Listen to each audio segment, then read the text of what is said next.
আজি ঘটনাটো মোক আপোনাৰ শিৱসাগৰ জিলা আয়ুক্তৰ ফালৰ পৰা অথৰাইজ অফিচাৰ হিচাপে ৰমণী গাঁও পঞ্চায়তত আপোনাৰ প্ৰথমখন গাঁও সভাৰ প্ৰচিড কৰিবলৈ মোক অৰ্ডাৰ দিছিলে। সেই অৰ্ডাৰ মতে মই গ'লোঁ, গৈ মেলি যোনখিনি কাম কৰিবলগীয়া আছিলে সেই কামখিনিত সময়মতে ষ্টাৰ্ট কৰিছিলোঁ।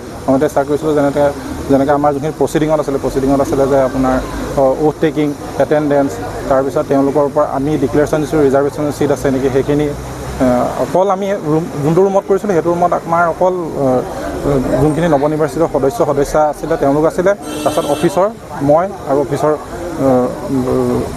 এমপ্লয়ীসকল আছিলে। তাৰপিছতে সেইখিনি প্ৰচেছ শেষ হোৱাৰ পিছত যেতিয়া মানে তেওঁলোকৰ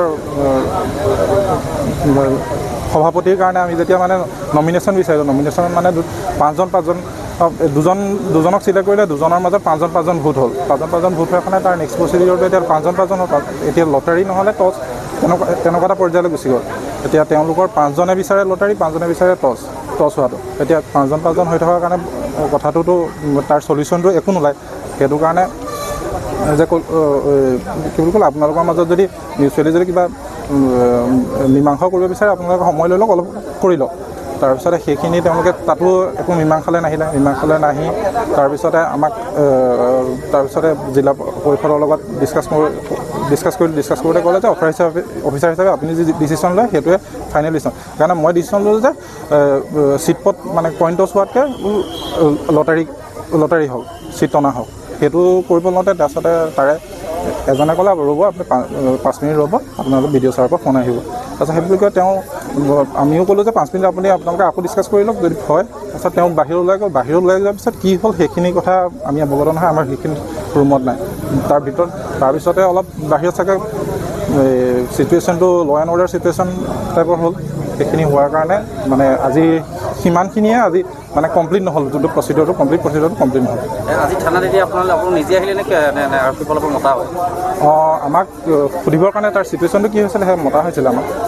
আজি ৰমণী গাঁও পঞ্চায়তৰ যি আমাৰ নৱনিৰ্বাচিত যে ৱাৰ্ড সদস্যসকলৰ যি শপতনামা আছিল আৰু প্ৰেচিডেণ্ট বাছনি আছিল, তাত আমি যে উপস্থিত আছিলোঁ। যিহেতু আমাৰ নতুনকৈ যি আমাৰ প্ৰেচিডেণ্ট হ'ব তেওঁক আমি কিবা এটা সম্বৰ্ধনা জনাম বুলি সকলোৱে আগ্ৰহে বাট চাই আছিলোঁ। তেনেস্থলত আমাৰ ৰমণী গাঁও পঞ্চায়তৰে 5 নম্বৰ ৱাৰ্ডৰ পিংকু মোহন নামৰ যিজন যুৱক, তেওঁ জনপ্ৰতিনিধি হিচাপে তেওঁ ভিতৰত যি চৰকাৰী নিয়ম মানি থাকিব লাগিছিল, তেওঁ বাৰে বাহিৰলৈ ওলাই আহি আছিল। আৰু ওলাই আহি থকাৰ কাৰণে মই কৈছিলোঁ যে তুমি বাৰে কিয় বাহিৰলৈ ওলাই আহিছা, 10জন মেম্বাৰৰ ভিতৰত অকল তুমিহে আহিছা ওলাই।